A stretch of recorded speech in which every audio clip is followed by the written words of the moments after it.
রোজা দিলেন আল্লাহ তাআলা মুত্তাকি হওয়ার জন্য। কি হওয়ার জন্য? মুত্তাকি হওয়ার জন্য। মুত্তাকি কি?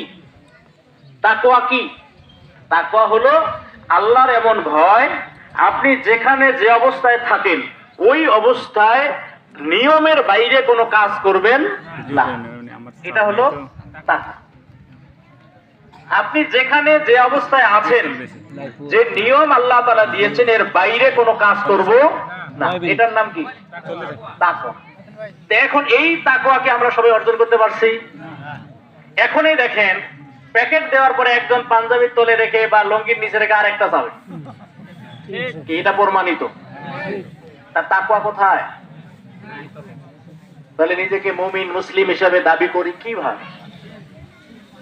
একান্ত প্রিয়জনের আমার, মন খারাপ করলেন না না, এটা আমাদের বাস্তব অবস্থা।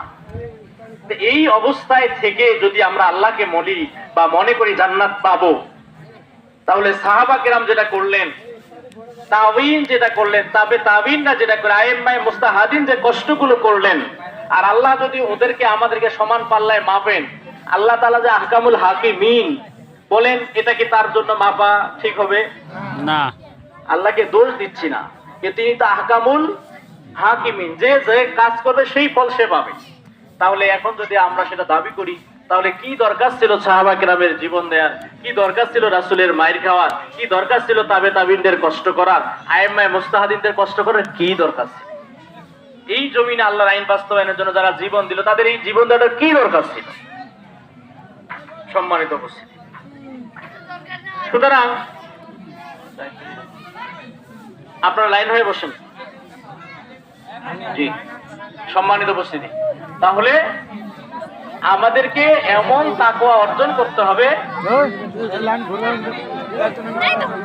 আপনারা একটাই লাইন করেন, ঘোরা লাগবে না, সবাই সামনের দিকে বসেন, সবাই সামনে মুখ করে বসেন, সামনে মুখ করে বসেন, দুইটা হওয়া লাগবে না, সামনে মুখ করে বসেন। কথা বলেন না, আমার দিকে তাকান আর সোজা হন। একান্ত প্রিয়জনের আমার, শোনেন আমার কথাগুলো, শোনেন। তাহলে আমরা বসেন, আপনারা বসেন, আর কথা বলি না। আপনারা বসেন আর কথা বলি না, একান্ত প্রিয়জন আমার। তাহলে এই সিয়াম আমাদেরকে ভালো বানাতে আসছে। কি বানাতে আসছে?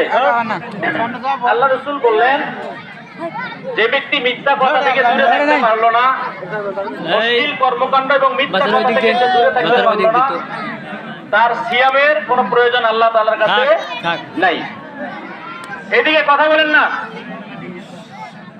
যে ব্যক্তি রোজা থেকে অশ্লীল কাজ, অন্যায় কাজ এবং মিথ্যা কথা থেকে দূরে থাকতে পারলো না, ওই ব্যক্তির সিয়ামের প্রয়োজন আল্লাহর কাছে কোনো, মানে ওই ব্যক্তির সিয়ামের প্রয়োজন আল্লাহর কাছে নাই।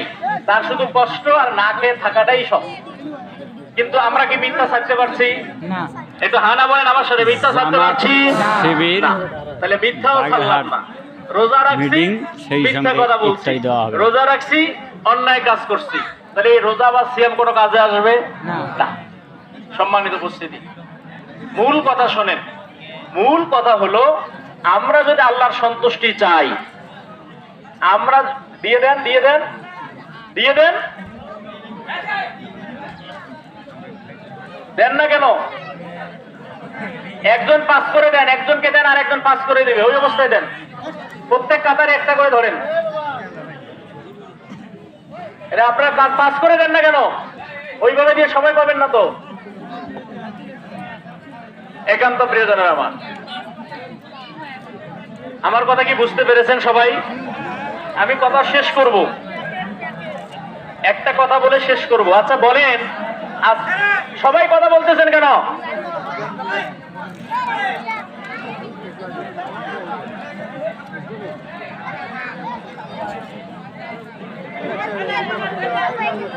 সম্মানিত উপস্থিতি, এই যে আজকের ইফতার মাহফিলে এখন কিন্তু সকল সামিয়ানা ভরাট হয়ে গেছে, কি তাই না?